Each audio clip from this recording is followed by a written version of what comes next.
Hello বন্ধুরা, আমরা সবাই মিলে চলে এসেছি ছিঁড়ি আনতে। আর ছিঁড়ি নিয়ে যে আসছে আমার দিদি, ওকেই আমরা আনতে যাচ্ছি। আর ছিঁড়িটাও আনতে যাচ্ছি। এই যে শাক নিয়ে নিয়েছি, গঙ্গা জল নিয়ে নিয়েছি। তো এখন আমরা যাচ্ছি ছিঁড়ি আনতে। চলো দেখাচ্ছি তোমাদের। এই যে আমার দিদি চলে এসেছে ছিঁড়ি নিয়ে। ছিঁড়ি বানানো হয়ে গেছে, এবার আমরা যাচ্ছি বাড়িতে। তো চলো।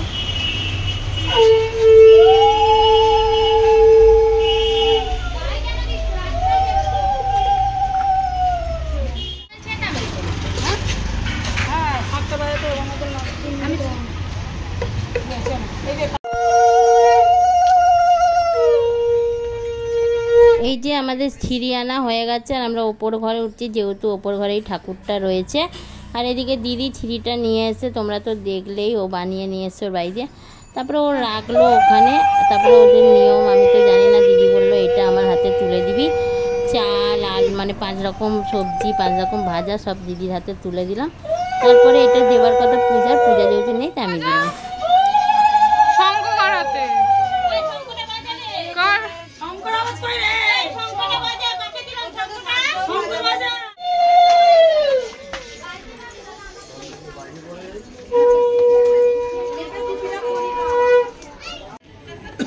আমরা বেরিয়ে পড়েছি, আর বেরিয়ে দেখো তাসা করতে গেছে। এখন তাসা আসেনি, আমরা দাঁড়িয়ে রয়েছি।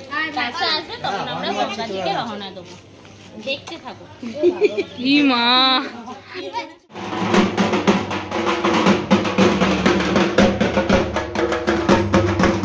ফাইনালি আমাদের ঢাক চলে এসছে। আর বাড়ি থেকে বাজাতে গেছে। তো আমরা দাঁড়িয়ে রয়েছি, ওয়েট করছি ঢাক এলে আমরা গঙ্গার দিকে যাবো। তো তোমরা দেখতে থাকো, সঙ্গে থাকো।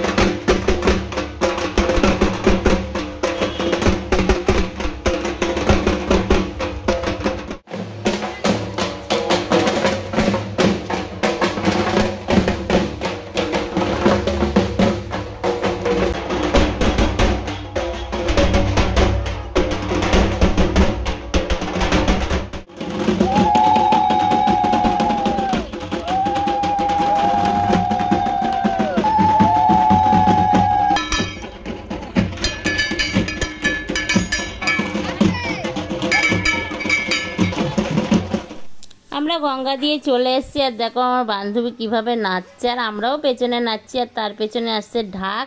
সবাই আসছি আস্তে আস্তে করে, গলি দিয়ে লাইন দিয়ে হয়ে গেছে আমাদের গঙ্গায় বরণ করা।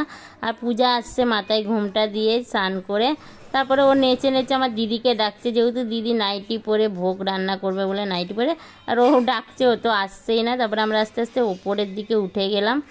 উঠে গিয়ে ঠাকুরের সামনে সব কিছু রাখলাম।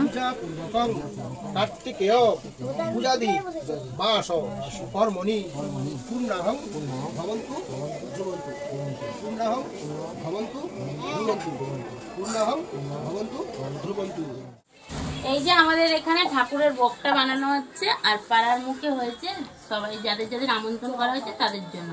ঠাকুরেরটা শুধু ঘরে বানানো হয়েছে, সেটা দিদি করছে। এবার চলো তোমাদের দেখাচ্ছি ওপরে।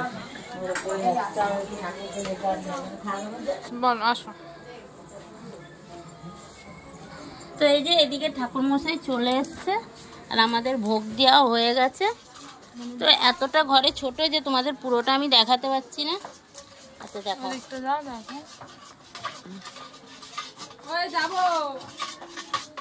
আচ্ছা আপনাকে আমি সংকল্প যখন করবেন একটু বলবেন তো। এ বাবা, আমি পয়সা দিতাম পুজো দেবার, আর হবে না।